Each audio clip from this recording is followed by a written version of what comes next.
మరి జమిని గణేశన్ గారు అంటే ఇతర స్త్రీలని ఆయన ఇష్టపడ్డారని అవన్నీ కూడా ఆయన మామూలుగా ఆయన అంటే బాగా ఒకప్పుడు కమల్ హాసన్ లాగా ఆయన అప్పట్లో గ్లామర్ బాయ్ ఈవిడ్ని ప్రాణం కంటే ఎక్కువ చూసుకునేవాడు.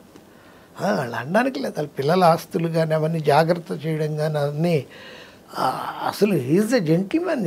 జమిని Ganesan is a very nice person. అతను చాలా ఆయన ఏదో వీళ్ళను ఈవిని కూర్చోబెట్టి తాగిచ్చేసి. ఇంకోటి ఏంటంటే ఈయన బిజీ ఆవిడ కాదు, అక్కడ ఇన్ఫీరియారిటీ భర్తతో. ఆయనేమో ఈవిడ తర్వాత సరోజాదేవి తర్వాత కాంచన తర్వాత రాజేశ్వరి వెళ్ళిపోతున్నాడు, హీరోయిన్లు దాటుకొని ఈవిడ ఇంతలా అయిపోతుంది. దాంతో గొడవలు. ఈయన పొద్దున్న వెళ్తే మేకప్ వేసుకుని ఈవినింగ్ వస్తాడు, ఈవిడికి మేకప్ లేదు. మేకప్ ఒకసారి అలవాటు అయ్యాక అది లేకపోతే పిచ్చెక్కిపోతుంది. చాలా మత్తు ప్రపంచం సార్ అసలు. చాలా మామూలు కూడా మేకప్ అనేది అంటే పని, అదొక ఆనందం. ఆర్టిస్టులు అందరూ అండి, ఈవెన్ ఈవిడ ఉంది శ్రీదేవి గారు కాదు, ఆవిడ ఎంతప్పటి నుంచి యాక్ట్ చేస్తూ ఉండింది. 55 వచ్చేలాకే ఆవిడకి డయాబెటీస్ వచ్చింది, హై బీపీ ఉంది, హైపర్ టెన్షన్ ఉంది, ఇన్ఫీరియారిటీ కాంప్లెక్స్ ఉంది, రకరకాల వాటి మధ్య పిల్లలు ఉన్నారు. ఆవిడకి ఇన్ఫీరియారిటీ ఏంటి సార్? అతిలోక సుందరం. అలా కాదు, ఇన్ఫీరియారిటీ కాంప్లెక్స్ అంటే ఇప్పుడు నన్ను దాటి కత్రినా కైఫ్ అన్నారు, ఐశ్వర్య రాయ్ అన్నారు, నేను ఎలా ఇంకా యంగ్గా ఉండాలి. మాటికి వస్తే ప్లాస్టిక్ సర్జరీ, మాటికి వస్తే లండన్ వెళ్ళిపోవడం ప్లాస్టిక్ సర్జరీ, ముక్కు కొంచెం వంక గర్మ, మూతి కొంచెం వంక, కళ్ళు కొంచెం డైటింగు, తినదు, డ్రింక్ మంచి ఆవిడ, మంచి డ్రింకర్ ఆవిడ, డ్రింకు, హై డయాబెటీస్. సార్ ఇండస్ట్రీలో అందరూ అంటే ఇది నేను తప్పుగా అడగట్లేదు, మరో విధంగా అగౌరవంగా అడగట్లేదు, డ్రింక్కి అలవాటు పడడానికి ఒత్తిడి ప్రపంచం కారణమా లేకపోతే విలాసవంతమైన జీవితం అలవాటు అయిపోతుంది? ఎందుకంటే అంటే డ్రింక్ అనేది యాక్చువల్ చెప్పాలంటే అదొక part and parcel of life అయిపోయిందండి. సినిమాల్లో అయిపోతుంది అది, ఒక రిలాక్సేషనే. అది దాటిపోయా కదా ఇప్పుడు ఒక 20 ఏళ్ళగా డ్రగ్స్ మీద పడింది. ఆర్గన్స్, నీకు కిడ్నీ పోతుంది, లివర్ పోతుంది, దానికంటే నువ్వు డ్రగ్ అయితే ఆర్గన్స్ బాగుంటాయి అని సజెషన్ ఇస్తారు డాక్టర్స్. డాక్టర్సే వాళ్ళకి డాక్టర్స్ ఉంటారు, వాళ్ళే ఇస్తారు ఇంజెక్షన్ కూడా. అలాగే ఎక్సర్సైజు, డ్రగ్ తీసుకుంటే మీరు ఒక ఆన్స్ ఒక 1000 చేయగలిగితే అది 10,000 చేయిస్తుంది. స్టామినా విపరీతమైన ఇది, దానికన్నా అలవాటు పడతారు. సార్ ఇంత ప్రపంచం మీరు ఇంత చూశారు జీవితం, ఒక స్పెక్టేటర్గా మీరు చూస్తూ వచ్చారు. మీరు ఏం స్వీయ నియంత్రణలు పెట్టుకున్నారు? అంటే మీరు ఎక్కడికి వెళ్ళనని చెప్పారు, ఎక్కడికి వెళ్ళరు, బయటికి వెళ్ళరు, మానవ సంబంధాలు చూశారు, మోసాలు చూశారు, అందమైన ప్రేమలు చూసుంటారు, ఇలాంటి అలవాట్లు చూసుంటారు. కానీ నేను ఇలా ఉండాలని ఏమైనా పరిధులు పెట్టుకున్నారా మీరు? అవన్నీ మామూలు ఆటోమేటిక్గా మనకు ఉన్నట్టు సెల్ఫ్ డిసిప్లిన్ మనకి భగవంతుడు ఇచ్చిందే తప్ప. ఒకటి ఉందండి, నేను అదే కూడా రాశాను సాయి నీళ్ళలో, ఆ డైలాగ్ కూడా. వాడు వస్తాడు ఒకడు, వాడి భార్య, ఆయనకు రోజు పచ్చి కుండలు తీసుకొచ్చి ఇస్తారు, దాంట్లో లేదు, నేను ఇప్పుడు రాసుకున్నది. బాబా కుండలు తెచ్చాను.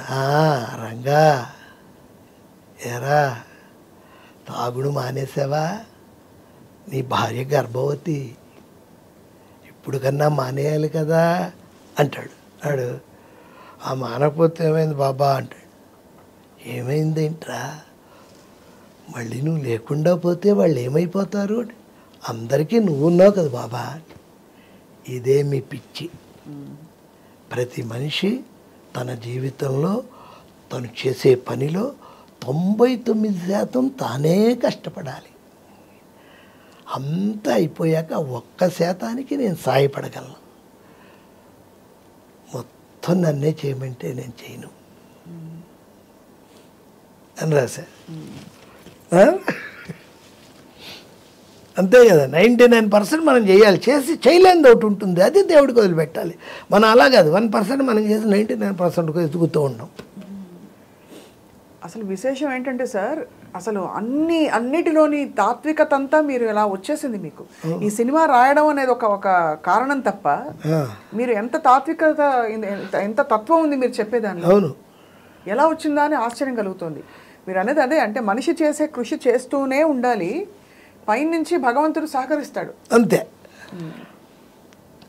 ప్రతిదానికి దేవుడు అంటే ఎలా నువ్వు పూర్ణ క్యాంటీన్కి వెళ్ళి పెసరట్టు ఉప్మా కొంచెం బాగా వేయలాడు, బాగా కాల్చాలి భగవంతుడు, నువ్వే చూసుకోండి, అన్యాయం అది. అదే అది కూడా దేవుడే చేస్తాడా? సార్ మరి ఇవన్నీ చూస్తూ మీరు బాగా చలించిపోయిన సంఘటన ఏమీ లేదా? సావిత్రి గారి కథ విన్నారు, అలాగే సావిత్రి గారు నేను ఎండలో కలిసారా సార్? చూశాను, ఆవిడ కోమాలో ఉన్నప్పుడు చూశాను. ఈయనతో వెళ్ళి మన కాకరాల గారు తీసుకెళ్ళారు. నేను అడిగితే శ్రీశ్రీ గారితో లైట్ పరిచయం, శ్రీశ్రీ గారితో పాండీ బజార్లో నేను వెళ్ళిన కొత్తలో, నేను 82లో వెళ్ళాను. 82 ఎండలోనూ ఇప్పుడు ఆయన పోయినట్టున్నాడు. పాండీ బజార్లో టక్ చేసుకొని వైట్ అండ్ వైట్ మాసిపోయింది, బెల్ట్ బదులు మామూలు పురికోస కట్టుకొని ఉన్నాడు. అంటే సిగరెట్ తాగుతూ ఉంటే గీతా కేఫ్ దగ్గర వెళ్ళి నమస్కారం సార్ అని కాళ్ళకు దండం పెట్టి, నేను ఇలా రైటర్ అవుదామని వచ్చాను సార్ అంటే ఆయన వెంటనే అవండి, తెలుగు చాలా గొప్ప భాష, ఒక్క తెలుగులోనే కుందేటి కొమ్ము ఉంటుంది, చాలా గొప్ప భాష అన్నాడు. భలే ఆ మాట అర్థం చేసుకోవడానికి నాకు తర్వాత 3-4 రోజులు పట్టింది. కుందేటి కొమ్ము ఉంటుంది తెలుగులోనే. అలాగే ఒకసారి ఆయనతోనే అప్పటి నుంచి ఆయన వాళ్ళ ఇంటికి వెళ్ళడం, సరోజిని గారు వాళ్ళని, వాణిమహల్లో డ్రామా జరుగుతుంది మిక్కిలేని గారిది పౌరాణికం, ఆయన యాక్ట్ చేస్తున్నాడు, శ్రీశ్రీ గారు కూర్చున్నారు, కొంచెం దూరంగా నేను పక్కనే కూర్చున్నాను, చూస్తున్నాడు అలా. ఆయన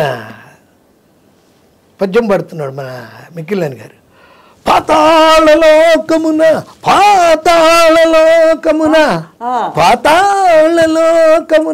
అంటే నేను అన్నాను, నేను శ్రీశ్రీని అన్నాను. శ్రీశ్రీ గారు సార్ పాతాళం అంటే కింద కదా, ఈయనేంటి పైకి చూపిస్తాడు అని. ఏం లేదు, మిక్కిలేని అధః పాతాళంలో ఉన్నాడు, తప్పేం లేదు. పంచుతో కొట్టేశారుగా. బా ఎంత గొప్ప అనుభవాలు సార్ ఇవన్నీ.